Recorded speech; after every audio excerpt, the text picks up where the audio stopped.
Amazon raises the bar on return to office by demanding a 5-day work week. VR and AR is set to make a comeback next week. And a billionaire tech CEO says the quiet part out loud when it comes to AI and jobs. We'll talk about these stories and more on this episode of Today in Tech.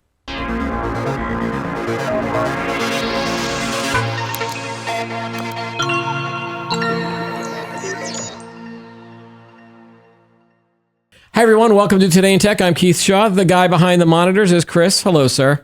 Hey, how's it going? Good. Having a good week so far? It's all right. All right.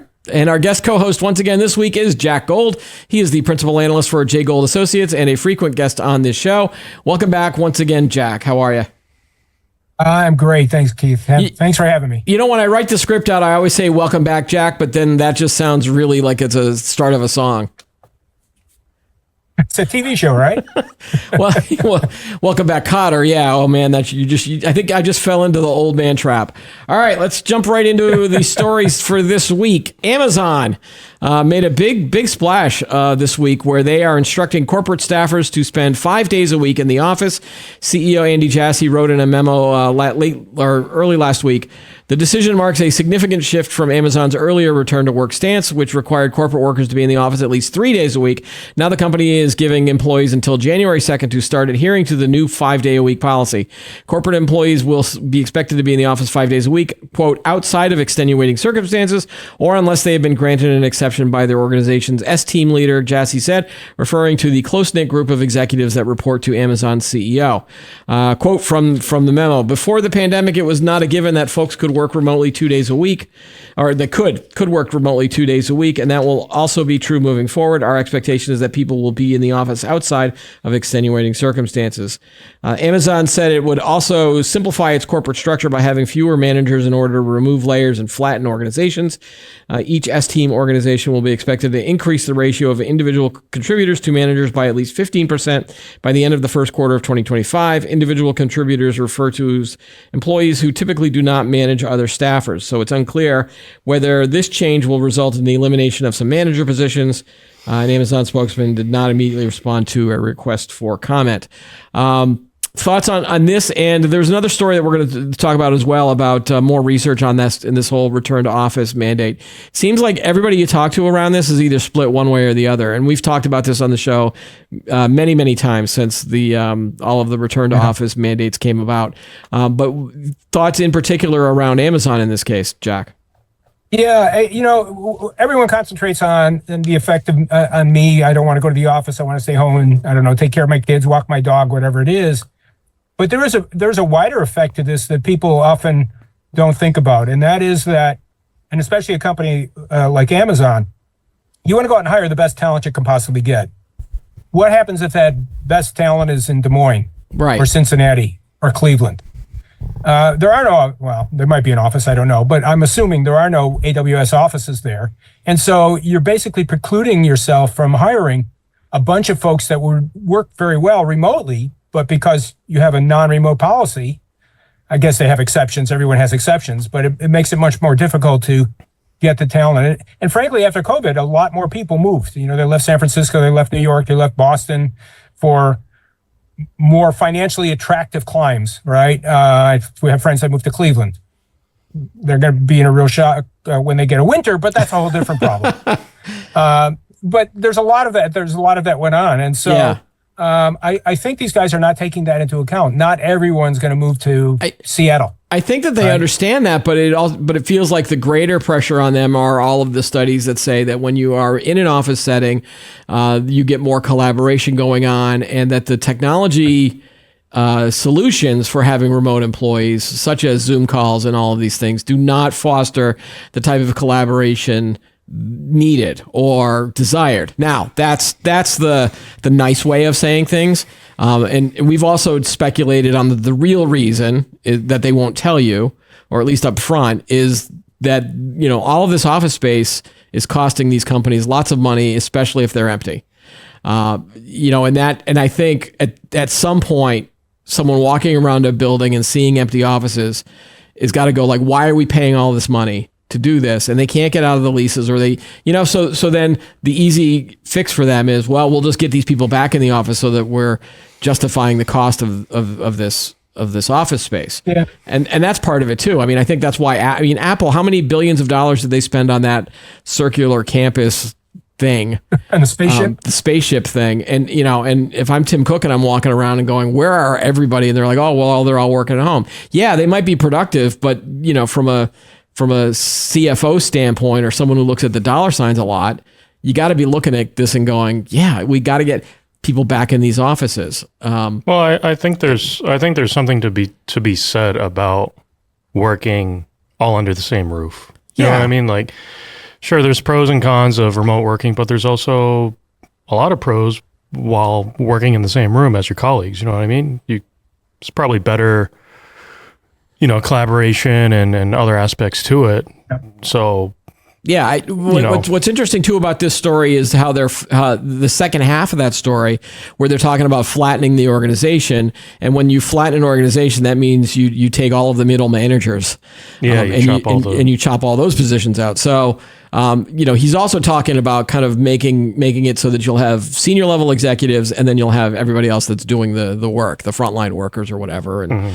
you won't have as many managers, managers managing managers. And I think Mark Zuckerberg had said something like that when he was flattening Meta as well. So it's a mixture of both. And I think we're going to see a world where a company is just going to have to decide what they want to be with their workers. Do they want to have a, remote or hybrid type of a thing, or are they going to look towards that 5 day a week pre-pandemic model? Right, Jack? Yep. Yeah. A quick break here, guys. You can edit this out. You're fading in and out on me, Keith. I don't know if it's your mic. Chris sounded fine. Oh, my mic is, I don't know if it's your computer. I can hear you just fine. Okay. All right. Okay. Fine. If it's okay on your end, then it could be me. Okay. It could be your new Windows 11 or just computer. like Chris's voice better. That's possible. Okay. Uncut. There's the other piece, and I like that AWS is talking about flattening the organization, because a lot of the pressure to come back into the office was from middle managers that say, look, I've got nothing to do. There's nobody to manage. And I'm going to lose my job. Right. And there's also a trust issue, right? I mean, do I trust that you're working from home are actually going to get work done? So it's not it's not black and white. There's a lot of shades of gray here. I agree. If I were there, we could be sitting across the table talking, or I could walk over to your office. Hey, Keith, I've got this idea. What do you think about it? It's much harder to do that on Zoom because we got to set up meetings and all the rest. Now, could that be a failure of companies not trying some new and innovative technologies so that we could have these impromptu conversations? Like, why does it have to be Zoom? Can it? I know that there's but like how you could, in theory. I haven't invented it and I haven't seen it, but. See, I know you're skeptical, Chris, because I know you like that impromptu-ness. No, I just think we need less technology, more human interaction. Honestly, that's true. That's a good point. Like look at, for example, just real quick little tangent. The whole metaverse thing with that Mark Zuckerberg. Okay, you're now going to have meetings in this digital world, right? And you're all going to pop up like holograms. Like, no, I don't think people want that. I mean. It's my opinion. I don't think people want that. I think people would rather have face-to-face, one-on-one, conversations and that type of engagement, But anyways. Like if people are so excited about or gung-ho about working at home, and I get the value and the benefit of working at home, especially if you have kids and families and, you've got to get some things done. It's really hard to juggle some of these schedules. But if you are okay with having Zoom meetings, if you're having 4 or 5 Zoom meetings a day, you should be then okay with going into that virtual route. But I don't think that the virtual route is going to be any better.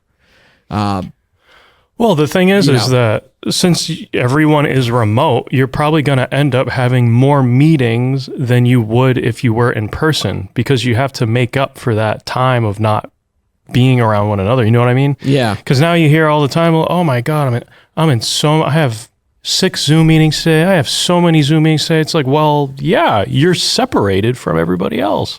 How else are you going to be informed with what you're doing or what the rest of the company is doing, unless you unless you have those Zoom meetings. So I don't know. It definitely feels like that pendulum is swinging back towards the return to office. Yeah. But I don't see companies getting really, really tough on it. Again, even with Amazon here, they're like, okay, you have until January 2nd, and that's 3 to 4 months away. Well, it's difficult. Yeah. Like, how does a company now, go for, their work from home policy changes from flexible work, right? And then all of a sudden, hey, you have to come to the office now X days a week, X amount of time. Yeah. Like you're going to have people who are going to get up and walk away and go to some other company who's keeping their work from home policy flexible. And I think that's just what's going to end up happening. You're going to have people leave who don't like their current place and go somewhere else. And yeah, I mean, Andy Jassy must have felt that the risks of having him lose some executives that really want to be in work from home, he's okay with them leaving. And maybe that's just another way of getting people to quietly quit type of thing. Yeah. Jack, any final thoughts? There's one more part of this that I want to talk about. Yeah, I agree with everything you said and Chris said. I mean, this isn't black and white. It's a lot of shades of gray, but it very much depends on what business you're in. Yeah. What's right for AWS that may not be right for, Computer World or IDG, or my company or anybody else's company. Right. So I don't think it's going to be one or the other. I think we're going to see a lot of this kind of stuff. And Chris, you're right. The mobile folks, the guys and gals that can find jobs other places may actually do that. Yeah. And again, like when you're talking about individual positions too, I think a lot of salespeople, at least back in the old days, your best salespeople were the ones that would be on the road and the ones that were doing face-to-face meetings with people and, able to do those handshake deals. And that's all in person. I don't know. I don't see that changing, especially if you've got to, like if I'm the top salesperson at a company because I go out on the road all the time and am making these deals. Yeah. I'm going to keep doing that. Like, I'm not going to go into an office just to sit there on the phone. Right. Not only that, but it's probably, think about it this way, personality driven, right? If you're in sales, you're probably an extrovert. Yeah. So you probably want to talk to people, shake people's hands, see how people are doing. And to all of a sudden stop doing that, lock yourself in your own bedroom office for, I don't know how long, a year? How long was it? And yeah, that's got to be tough. It's probably a lot of those back office positions or support and things like that, where you're just, if you're going to go in and sit in a cubicle and then not talk to anybody, why not just sit at home and not talk to anybody? Right. Right. So, again, so there was another story that I want you to bring up, Chris. There was this, this is fascinating. So it's a company that does research about return to office, and they get the stats because it's a water cooler company. So they have data. They have these things called smart water coolers, which are found in thousands of offices across all 50 states, and they're connected to the internet. So they know how much these water coolers are being used, and that's how they can track how many people are in the office. Oh, wow. Fascinating details. But they basically said that Mondays are now coming back compared to the rest of the week too. So the big return to office days were always Tuesday, Wednesday, Thursday. Mondays and Fridays were always low. Is that this graph here? No, I think keep going down. Oh, okay. If you go down, I think that's No, that's industry. By city, keep going. It's down there. Oh, they have a lot of graphs. Wow. Oh, here you go. Right there. Attendance by day. And if you see the first little bar there, that's Mondays are making a comeback. So Tuesday, Wednesday, Thursday, still the most popular, time for employees to be in the office. And Mondays are making a comeback. Fridays are still posing a challenge for getting people back to their desks. In early 2024, Friday attendance saw the smallest increase compared to last year. For many, Fridays have now been solidified as a relaxed, low-key day, a chance to ease into the weekend by working at their own pace, often from the comfort of their own home. So, all those Garfield fans, that I hate Mondays, well, you're going to probably hate them even more because you're going to probably have to go back into the office more. Mm-hmm. And I think at this point, maybe Fridays people are just giving up, and we're easing into that 4-day work week that everybody else is kind of touting as the new normal at some point. Well, Monday, Tuesday, Wednesday, Thursday. It'll be Monday through Thursday. Yeah. Maybe you'll work 10 hours a day, or you'll just kind of ease into maybe a half day Friday type of scenario too. Yeah, I mean, a lot of companies today, they have the go home early summer Fridays policy. Yeah, summer Fridays. Well, summer's over. as of last Sunday. Got to bring in the winter policy. Winter Fridays. Yeah. I think we should do winter Wednesdays because that's the alliteration. Just take a day off in the middle of the week. Keep the roads clear for the plows. How about that? Plow days. Yeah, plow days. Well. So the go ahead, water Jack. thing is interesting. The what? The water thing is really interesting because, I'm not sure exactly how they measure the water intake and all of that kind of stuff. Are people just making more coffee to try and stay awake? Are they actually drinking more water because they're there? I think they're measuring it just based on how much water usage someone comes in. Oh yeah, true. Yeah. Like how many times they have to refill. Probably be more useful to measure the water going to the toilets than the drinking fountains, but okay. Well, listen, you can have a lot of outliers for those people that really use the bathroom a lot, or or you see a lot of the younger workers now. They come in with a water jug. I think Chris, you've got one there. It's just like this huge, and you're carrying it around all the time. You got to refill those things. Yeah. It's not like the old days of the little paper cup at the vending machine. So, all right. So, and again, I say this every time we talk about the return to work. I'm sure that we're going to see more companies following suit, and then you might see the pendulum swing back at some point if there's hiring issues. But it doesn't feel like companies are having a lot of hiring issues these days. It still feels like the ball's in management court at this point. So, yeah. All right, and so the next topic I want to talk about are truths and lies in the AI space. Last week, Jack, we talked about OpenAI's new model. It's the O1 model. And so it turns out that in the weeks leading up to the release of the new reasoning model, independent AI safety research firm Apollo found a notable issue. Apollo realized that the model produced incorrect outputs in a new way, or to put things more colloquially, it lied. Sometimes the deceptions seemed innocuous. In one example, OpenAI researchers asked O1 Preview to provide a brownie recipe with online references. The model's chain of thought, a feature that is supposed to mimic how humans break down complex ideas, internally acknowledged that it could not access URLs, making the request impossible. Rather than inform the user of this weakness, O1 Preview pushed ahead, generating plausible but fake links and descriptions of them. While AI models have been known to lie in the past and chatbots frequently output false information, O1 had a unique capacity to scheme or fake alignment. That meant it could pretend it's following the rules to complete a given task, but it isn't actually. To the model, the rules could be too much of a burden, and it seems to have the ability to disregard them if it means it can more easily complete a task.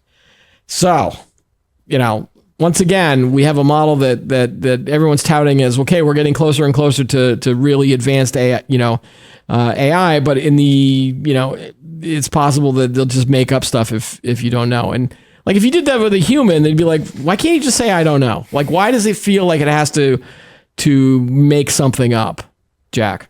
Because then you wouldn't think he's an expert anymore. It's interesting. As these models get smarter, they also get more devious. They're finding a way around. Right. Yeah. I remember when I was first being media trained to be on like radio and TV interviews.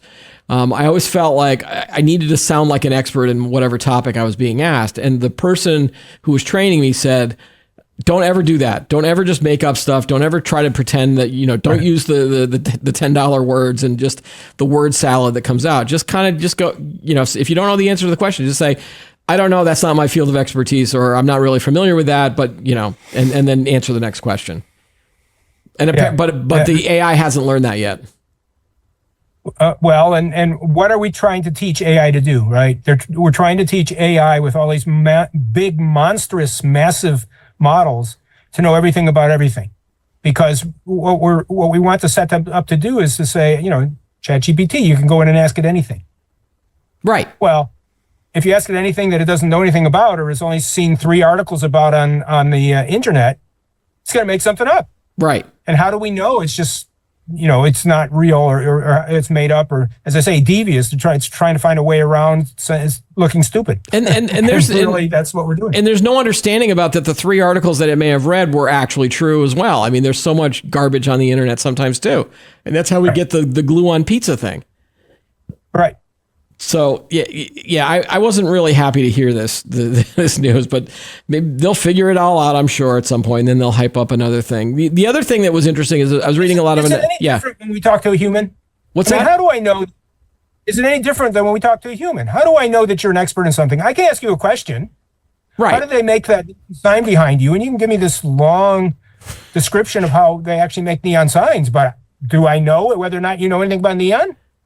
Right, exactly. Right? And I would never know anything. I don't know anything about neon, so. But I think most humans have a BS detector too, right? You can tell when someone's just trying to fake their way through a conversation, right? Well, except, and here's the exception. I mean, we see it every day in politics, right? If you assume somebody, well, I'm not trying to be political here, but if somebody has status and you ask them a question, the bias that you usually have is, oh, they must be right because look where they are. Look at the status they have. Right. So how do you apply that to an AI then? Can you? Well, you've got to either assume that it knows something or knows nothing, right? Today, AI systems are like talking to 6-year-olds. They might give you an answer, but how do you know it's true? Right.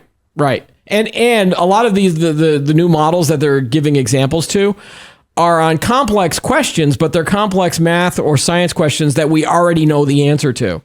So, we're, as humans, we're trying to see if the AI can get the right answer. When in reality, people are hoping that AI will be used to solve the questions that we don't know the answers to. Right? Because again, if you're using an AI to basically look at an X-ray and go, is this or is this not a tumor?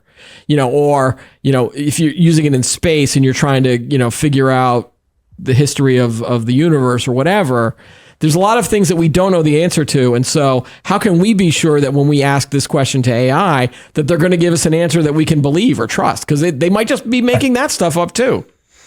Right. Well, with humans, what you do is, if you come up with a theory and I come up with a theory and Chris comes up with a theory, they all better lead to the same answer. With AI, or we have ways of verifying that answer, seems correct or is correct. Right. But with AI, you're going to have potentially one AI system you're going to get an answer from. Well, what if you ask 2 or 3 or 4 different LLMs, right? Different AI systems. If they all come up with the same answer, then you got a high degree of confidence. It's just one. Or if they come up with competing answers, you have no degree of confidence in those answers. Right. I'm just waiting for an AI to come back and say, pi ends in 4. like the AI has now been able to calculate the last number of pi, and then everything's out the window at that point, right? Yeah, no, it's good. NVIDIA will sell a lot of GPUs to do that. Right. All right. So there's another AI story I wanted to jump on. And so a billionaire tech CEO basically said the quiet part out loud. He says that bosses should not BS employees about the impact that AI will have on jobs. Corporate leaders cannot BS their employees about the impact of artificial intelligence on the workforce and the ways in which the technology will affect jobs more broadly, according to one tech billionaire. Jim Kavanaugh, the CEO of Worldwide Technology, or WWT, told CNBC that people are too smart to accept that AI won't change the way that they manage their work and that no jobs will be eliminated due to the transformative nature of the technology. WWT is an enterprise technology solutions provider that focuses on services such as cloud computing, IT security, data analytics, AI, and consulting services. Quote, if you think you're going to try to game this and that you're going to tell employees nothing's going to change and everything's going to be fine, that's just BS, Kavanaugh said in an interview last week. He noted that, however, that there is no playbook on how business leaders should communicate disruptive macroeconomic events, such as the COVID-19 pandemic and its impact on jobs. The job of a CEO is, quote, to be as transparent as possible and always honest with their employees about where they stand. So that's kind of shocking that a CEO would say that, but it is kind of the way that I think most people are handling this. Like, you can't say one way or the other that this won't affect your job. My job at some point, I can't go in going, oh, well, I will never lose my job over AI, because who knows, at some point you might get an AI that's just as annoying as me and be able to do podcasts. Jack, or even more annoying. Yeah. We'll get an annoying Keith avatar tied to an AI system. Look, the guy is absolutely right. We don't have a clue. Do you remember? I mean, I'm an old guy. You've been around for a little while. I remember all of the folks that spoke up and said, the internet's going to change how we do business. All these people are going to lose their jobs. Right. The same with World Wide Web. Did they say that a lot? I don't. Again, it was early in my career with the internet too, when that was coming around. I don't remember the number of people that were really that concerned, or were they more concerned when the PCs came out? Well, both. Yeah. Right. I mean, PCs came out even earlier, then the notion of I have a spreadsheet on a PC will replace 28 bookkeepers. Okay. It didn't happen. We just got more complex systems that needed more people. Right. Or the bookkeepers learned how to use Excel and Exactly. made their jobs better. So I get that. But I also understand, I think what he was trying to say is, like, you can't just hide in a corner and think that your job is going to be safe. And he's trying to tell the leaders that say, don't start, the message around companies adopting AI is always about, well, we're going to use it to enhance these jobs, or, your job's not going to go away. You'll be better at it because of AI.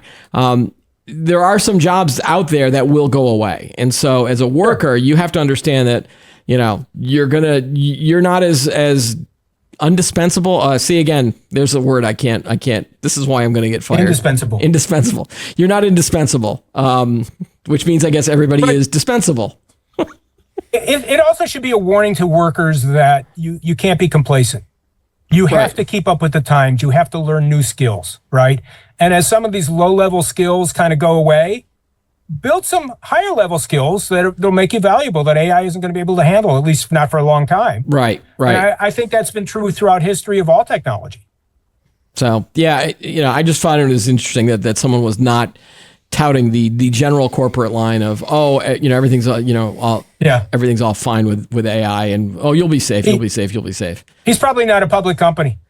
Oh, that's a good question. I don't know if they're public or not. Yeah, well, I wonder what the culture. And again, it's nice to have some transparency and openness, and just say, you know what, we don't know. Nobody knows. Who knows at some point. I mean, just the other day, I think I found this out this morning, that if we look at this is in the gaming space, right? Industry, right? Yeah, EA just showed off a new AI developer app, and they showed this to their investors the other day. Yeah, and it's just basically, it's speech to development. So you tell this AI, hey, build me something, and it'll generate it. So I don't know, when I think of the creative industry in general, the creative fields, I think that's where AI is going to be the most intrusive, I think. I think it's going to be in certain point, and we've got a bunch of interviews coming up with some talking about the creative industry that's coming up in a few weeks. I think it's going to be you're going to take it away for certain roles and certain things that you're going to do. Like when I'm generating something where I couldn't afford to hire an artist before, I'm going to use generative AI to produce something, because I know that I'm not making any money off it, and it's just something for my personal use. Or if you're a concept artist, see you later. They have AI for that. Yeah, but the finished work, I'm still going to probably hire a professional to do. Well, if I have a budget, I think time will tell if that would actually be the case. You know what I mean? Or I'm going to tweak it enough, or I'll hire someone else to say, hey, use AI to create this. Maybe that's what artists have to become is finish. I think it might be a little different. The way I see AI, at least for the short term, who knows what's going to happen 10 or 20 years down the road, right? Yeah. But for the short term, AI is going to take over all the cookie cutter stuff. Right. The really creatives, the really folks that need to have, the down to the last dot, on every I and crossing every T. AI can't do that, at least certainly not now. And so it becomes an issue of, at what level do you have AI assistance? Right. Right now, it's at the lower levels. Right. And so, like, for example, I just wrote a script for an animated video that we want to do around AI agents. And now I could have, instead of going and doing, 16 different web searches and reading 16 different articles, I went to ChatGPT and I said, tell me what you know about AI agents. And then I asked it 3 or 4 other questions, like what'll consumers be using it for? What'll businesses be using it for? And then I even had it say, hey, write a sample script for an animated video. The script it came up with was really hokey and dumb, and it was not very creative at all. But after I looked at the long lists of text that it gave me, I was like, oh, now I can write the script the way I want to write it. And I wrote it and used the examples that I knew would work for the video. And the concepts that it came up with, I just ignored and came up with my own concepts for the visuals. So how much of that is now AI and how much of that is Keith? I'm hoping it's like 90-10. Right. Right. Yeah. And I think it's going to be that way for a while. We're still sorting through this stuff. Yeah. The models are going to get better over time. Just like people learn, the models will learn over time. But there's also going to be a creative aspect. I think that the models aren't going to be able to duplicate anytime soon. And the other thing I don't think is going to work is empathy. They haven't figured that out yet. Right. And again, you and I have talked about that last week when we were talking about the judge, the decision making in the unemployment cases. I don't want AI anywhere near any of that stuff. Right. All right, we're going to move from AI into VR and AR. You think that you're done with virtual reality, and it's like The Godfather 3. It's like, they pull you back in. Next week is going to be MetaConnect 2024, which is going to see AR, AI, and more headsets. Much like last year, we can likely predict the biggest news coming out of MetaConnect 2024 with two acronyms, AI and AR. Like every other big tech firm, Meta will be desperate to demonstrate how it plans to stay relevant in a future powered by AI. Now that we're 7 months beyond the launch of Apple's Vision Pro, which arrived alongside a short-lived spike in interest in augmented reality, Meta CEO Mark Zuckerberg is likely eager to show off his plans to make AR a reality. While Zuckerberg is not as hot on the metaverse as he was when he renamed his company, the union of AI and AR is one way he can still make the dream of persistent virtual worlds come true. It might look less like Ready Player One, but if AR glasses actually take off, they could still let Meta control another piece of our digital world, and to help him get there, delivering an updated, inexpensive VR headset couldn't hurt. So it looks like we're going to be seeing a bunch of either AR glasses or some cheaper virtual reality headsets, et cetera, et cetera. It's just, again, we'll wait until see what actually comes out. But again, it's this company that, you got to either love them or hate them. And I'm kind of on the dislike side of things. The problem is not the headsets themselves. The problem is that people were throwing stuff against the wall to see what's stuck. Yeah. If you start with the problem statement and then back into the headsets, as opposed to the other way around, which is what we have right now, then you see something different. So, for instance, right? Yeah, that's almost like a problem a solution looking for a problem, right? Well, that's fair. Yeah. But now we're talking about headsets that you can see through, right? So you're wearing glasses and it's like a heads-up display on your windshield in your car. Well, that's useful for a lot of things. Right. I mean, I'd love to have an app show up on my windshield from Google Maps instead of having to look down at my phone all the time. And you're going to see, maybe you're walking down the street and you want directions, and instead of having to look at your phone or listen it'll pop up on your eyeglasses for you. That's cool stuff. The big monster headsets that people were talking about with full 3D visualization reality systems, what are you going to use them for other than gaming? Right. Or entertainment, sitting on a couch in your house, right? Yeah. I mean, I guess if you're, launching missiles, you want to see 3D territory. Okay, great. But that's not a general purpose thing. Right? Yeah. So that's the problem. They have to figure out what problem they're trying to solve with these things and then back into them with the right technology. I think the other problem that we're seeing is that you can't understand the technology unless you actually try it out. And right. It's too expensive for me to go and spend $3,500 on an Apple Vision Pro. I can go to the Apple store and maybe try the demo, and the demo is going to be, amazing, and it's going to be great, and I'm going to look at it. But, the only time I was able to get a VR headset was when I bought the PSVR for the PlayStation 4. And I had that, and I used it for about 2 weeks, and then I got sick of it, or it was making me, it was giving me headaches and making me dizzy, because again, they hadn't figured out the whole people with glasses thing. And so it's an expensive hobby if you really, really want to support this idea that we're going to be going virtual. And then on the software side, there was never anything that was that compelling, interesting as well. Now, Apple has something with its spatial video creation and spatial images. So again, if you're a parent and you have a toddler and they're learning how to walk, there's something about taking that with your iPhone that can now take spatial video and spatial audio and then replaying that scene in 3D with the headset, years later. Versus what we did when my kids were learning how to walk, and I think for my youngest, we never even got a video of her walking because we didn't have a video camera at that point.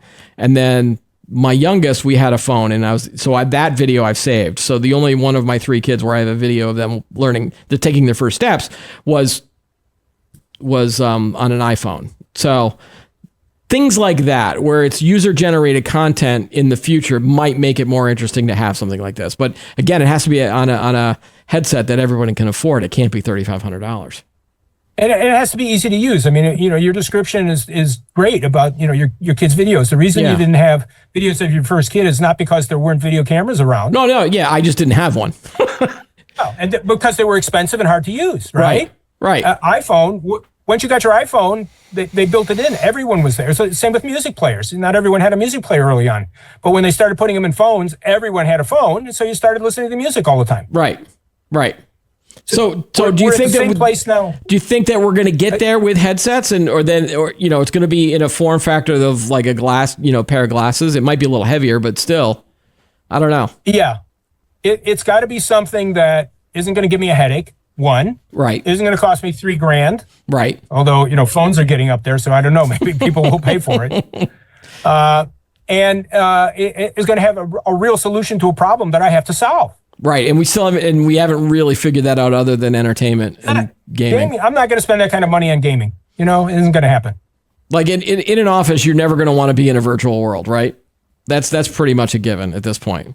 Right. Especially as we're talking about the whole face-to-face interaction. The last thing you want to do is sit in a cube and then even next to a physical human being, but then still only talk to them through this headset. Like, that just seems dystopian and weird. And how do you know they're not watching the latest hit movie instead of talking to you about your I'm glad you went there instead of where you could have gone, Jack. That could have been. Yeah, no, No. All right. No. All right. Another story. Another story related to Mark Zuckerberg. I found this a little interesting too. In a new podcast interview this week, Meta CEO Mark Zuckerberg addressed how he believes his company differs from Apple. As noted by Business Insider, Zuckerberg said he thinks Meta is, quote, like the opposite of Apple in a lot of ways, and pointed out multiple flaws with Apple's strategy. Speaking on the Acquired podcast this week, Zuckerberg said, I think in a lot of the ways we're like the opposite of Apple. Clearly, their stuff has worked well too. They take this approach that's like, we're going to take a long time, we're going to polish it, and we're going to put it out. And maybe for the stuff they're doing that works, maybe that just fits with their culture. He noted, however, that Meta prefers to have a strategy where there's a focus on shipping things to get feedback rather than waiting for something to be perfect before releasing it. Quote, you want to really have a culture that values shipping and getting things out and getting feedback more than needing always to get great positive accolades from people when you put stuff out. So the best part of this story is, and we'll put the link in our show notes, is the comment section underneath, which is usually the best part of any article that has all the comments. And basically, this is a Mac. This is 9to5 Mac, which is very Apple centric. But a lot of the things are like, yeah, of course you're different from Apple because Apple puts out hardware, and you guys, your product is the consumer, and the user is the product, and you sell all of the information to advertisers. It's not that they don't actually have physical product, except for the occasional headset that they make. So again, I'm going to lean more towards Apple. I'm not an Apple fanboy by any means, but this just irritates me again. I think he's probably number one on my list right now of the tech CEOs that irritate me. Jack, help me out here. Is there any validity to this? Is Meta the anti-Apple, or is it still Microsoft? So I think Meta is more like Google, right? And maybe to some extent Microsoft. Apple is at the extreme end. Apple will experiment with a lot of new technologies. They won't put it out there until often someone else has proven or disproven it. They're not usually first to market. They've got a strategy that works. Yeah. Well, and secondly, they will refine it such that you're only going to want to buy it from them. That's how they keep their ecosystem in place. Meta just throws stuff out there. Google, to some extent, I mean, look at all the stuff Google's put out and brought back or canceled. And both strategies are valid. Right. It's just that they're both making a whole lot of money, a lot more money than we make. So they're doing something right. But the issue then is really one of strategy. Do you want to get something out there that you can lock people into, which is the Apple strategy? Or do you just want to put stuff out there and be first to market? Yeah. And I think the Meta model is, he's right. They do a lot of experimenting, and that's not a bad thing. but you make a lot of mistakes that way. And frankly, sometimes you just piss people off because you put something out there that's garbage and they don't want to use it. And then they remember that for the next thing you put out. Right. Now, interestingly enough, the stuff where you talk about Apple keeping people in their own ecosystem, that is kind of getting them in trouble with the U.S. government. And you start seeing, them in the European Union going like, no, you went a little bit too far here. You can't do that. You have to open it up to competition. And Google's seeing that now with the current lawsuit that they're going through.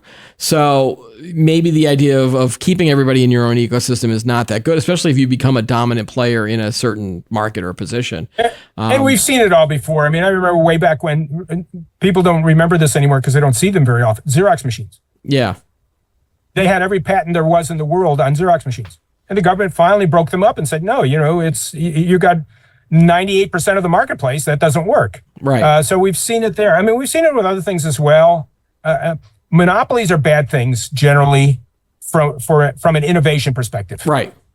Right. The companies make a lot of money. Apple's making a ton of money. But is it the best thing to do for innovation? Right. Now, they do have competition, right? They've got Android. So it's not just them. Right, right. But we saw Microsoft. Remember the browser wars where Microsoft said, "No, you got to use my browser on Windows." Yeah, everything is cyclical, man. Yeah, absolutely. We've seen it all before. I would have more interest in whatever technologies Meta was producing on this AR and VR stuff if it wasn't Meta. If they did not have the track record that they have about taking data and revenue through advertising and all of the stuff that is chipping away at your personal privacy and your own data, if it was any other company that was developing this to go against Apple, then I might be like, okay, well now we're talking. But the fact that it was Facebook and now Meta is now owning this, it's like, no, I'll still stick with Apple because I still do believe that they have the interest of their users, at least for privacy perspective. Now, they still will take your money for a lot of things, and they're doing some bad things with their app store, with the phones and all of that stuff. But for at least in this case with the VR stuff, I think I want to wait and to see what the next level of Apple stuff is going to be. Yeah, but to some extent, you're showing your generation because the younger generation is so used to giving out their data for free that they don't even think about this stuff anymore. Well, that's going to get them in trouble. but then that makes me sound like a 50-year-old guy going, get off my lawn. Well, but it's true, right? I mean, we were taught when we were kids that, there's stuff that needs to be private. And the younger generation gets stuff for free if they give them their data. And they say, well, how's it going to hurt me? Well, 20 years from now, when you go try to find a job and all those posts you made that were so stupid come to light, you're going to see how it's going to hurt you. Yeah, yeah. So just as a quick offshoot, my daughter is in college now. And so she has two different Instagram accounts. So she has one official one where she puts all of the nice photos, but now what the kids are calling spam accounts. I sound like an old man here. Hello, fellow kids. But the spam account, she'll put her goofier photos on. And I have to keep reminding her, it's like, listen, just because you have a separate account doesn't mean people aren't going to be able to find you. Right. And so she went to her first college party, the past weekend, and she posted, she'd shown me a couple of the photos. I'm like, don't publish these. Like, and they weren't, nasty or weird or anything like that. But it's like, you got to keep thinking about down the road. Because again, you have to remind all these kids, the internet is forever. Anything you put up there, someone's going to save it somewhere. Again, this is going to go down another rabbit hole, but did you see the thing that Larry Ellison was saying about he's in favor of that AI camera always on surveillance as a way to, keep people in line? Like, that's terrifying to me. And I don't know if you saw that or not, but that's another issue for another day. He's just saying that because he sells databases, and if you're capturing all that data, he's going to make a ton of money. Yeah. Chris, I'm going to let you pick the last story. Do you want to talk about the Starship Troopers thing or the Instagram teen accounts? Doesn't matter. All right, we'll do the last one. Palmer Luckey, who was he was the original Oculus VR founder. He is basically teaming up with Microsoft to improve the mixed reality headsets used by the United States Army. The project announced by Anduril will embed the company's Lattice software into the Integrated Visual Augmentation System, IVAS, allowing the HoloLens-based goggles to update soldiers with live information pulled from drones, ground vehicles, and aerial defense systems. The partnership marks a return to the VR headset space for Lucky, having sold Oculus to Meta for $2 billion in 2014. Lucky started Anduril in 2017 with support from venture capitalist Peter Thiel. The Lattice integration with IVAS could alert wearers to incoming threats picked up by an air defense system, for example, even when outside of visual range. The idea is to enhance soldiers, Lucky said in an interview with Wired, their visual perception, audible perception, basically to give them all the vision that Superman has and then some and make them more lethal. They also said that they likened the project to infantry headsets that featured in Robert Heinlein's 1950s novel Starship Troopers. And he told Wired that the headset is already coming together exactly the way that the sci-fi authors thought that it would. So, again, the U.S. Army previously said it plans to spend up to $21.9 billion over this 10-year project contract. The thing about it that made me jump out was the Starship Troopers part, which I don't think they get the concept of that original novel. Because I think that the novel was always anti-military, correct? And I know that the movie was making a parody of... Oh, yeah, it's a parody. It's a parody of all of the gung-ho sci-fi action movies, and then people watching it thinking, "Oh, well, that's cool. This is what we want This is what we want our soldiers to do. We want them to be gung ho bros and killing aliens and things like that." Granted, it is. I mean, I don't think it failed in that aspect, but it's funny to see also the Army take these types of projects, like they're looking into robotics and drones and ways to basically kill the enemy without actually having to put soldiers in harm's way. And yes, if this technology actually helps soldiers to become better fighters out in the field, then I'm all for that. I'm all for saving soldiers' lives.